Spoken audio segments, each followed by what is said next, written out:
A lot of Australians think electric cars are just absolute nonsense, they're rubbish, but a lot of Australians don't. In fact, more than 50% of Aussies are saying that their next electric car will likely be electric. Hang on a minute. Their next car will likely be fully electric. Hello, my friends. Welcome to the channel. I'm Sam Evans. You're watching the Electric Viking. It's great to see you. You know what? I just had a conversation with a tradie the other day. He came to my house to fix something. And this guy, I mean, wow. He was just so anti-solar, anti-EVs. I found it hard to have a conversation with him without just kind of getting a bit annoyed at how stupid he was. But fortunately, not all Australians are like that. The price of electric vehicles in Australia, in many segments like pickup trucks, well, there are no pickup trucks yet that are electric, but the price is still apparently a barrier to entry. Now, that doesn't make sense in my mind. BYD and Tesla EVs and even MG EVs, now they're so affordable and so very, very good. But yeah, I mean, there are some segments where there are not really many choices. Like I said, pickup trucks, utes, and also larger SUVs. There's the Kia EV9, but that is a little bit pricey. However, research from Pure Profile revealed after surveying lots of New Zealanders and lots of Australians that, well, more than 50% of people want to get an EV within the next 5 years. Those who already drive electric cars, they said, well, they're not going to be going back anytime soon, that's for sure. The Driven says that this research comes 1 month after the federal government revealed laws to bring more electric vehicles to Australia and it also showed, right, that EVs, they are making up around 10% of new car sales here in Australia. So about 1 in 10 cars sold in Australia is an electric car, but that's not really true. Now, the truth is, guys, that actually it's a bigger number than that. And the reason I say that is because personal buyers, say, you and me, not businesses, but personal buyers, the number of EVs being sold in Australia, the percentage is significantly higher than 10%.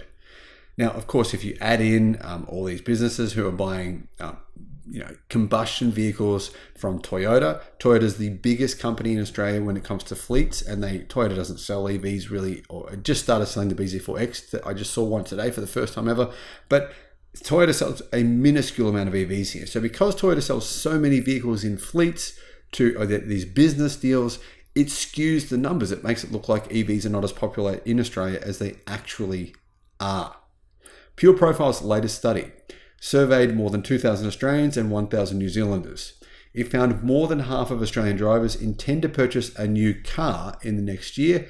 30% of those buyers intended their new vehicle to be an electric model, and 20% want a hybrid. But 50% of them say that within the next 5 years, they will be buying an EV.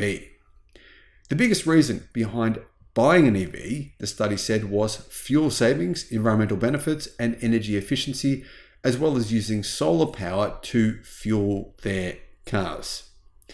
Now, I don't know why more people wouldn't have said that. I mean, it's good that they did, but there are so many people here with solar in Australia. There's more than 1 million households, well over 1 million households with solar here in Australia. So you would think that, maybe at least half of those would want to take advantage of the fact they have all this extra energy in the middle of the day. They don't have anything to really do with it. Why not use it to power your car, right? Anyway, that's what I think. The report found the rising cost of living and high purchase prices for EVs currently remained a drawback, but some of that is not really true. Some of that is just perception, the perception that EVs are expensive. But once they become aware of prices, for example, the Tesla Model Y is nearly $60,000. Probably not many people realize that. Once they become aware of that, then people's opinions will change. Now, it is true that the cancellation of government rebates here in Australia, there is no real rebates anymore for electric car purchases. That has been a bit of a dampener. A lot of people think, I was hoping to get an incentive, and now there's nothing. That's sort of a bit disappointing. Just 15% of Australians said government rebates, though, would motivate them to purchase an electric car. 37% of that group said they would still purchase an EV if the rebate was taken away. So clearly some people are affected by the rebates being removed. Pure Profile Asia Pacific Managing Director Anna Miller said the finding could encourage state governments to consider new ways to inform and motivate motorists. People do not seem to be factoring government rebates into their EV decisions, but this might be a result of several EV schemes ending in some Australian states. So there are some Australian states here that do have EV incentives still, but the major population centres, New South Wales and Victoria, they don't EV rebates. The Pure Profile research found motorists who had purchased an EV did not regret their decision, with around 95% saying their next car will be electric as well. Considering there's an onslaught of electric cars already hitting Australian shores, but there will be a lot more models to choose from over the next 12 months, many of them being very, very, very affordable and on par with internal combustion engine powered vehicles, that would suggest to me, plus more range coming from better energy density batteries, I think that'll influence a lot of more people to buy electric cars. But as always, I could be wrong. Guys, what do you think about the future of EVs here in Australia? Thanks for watching.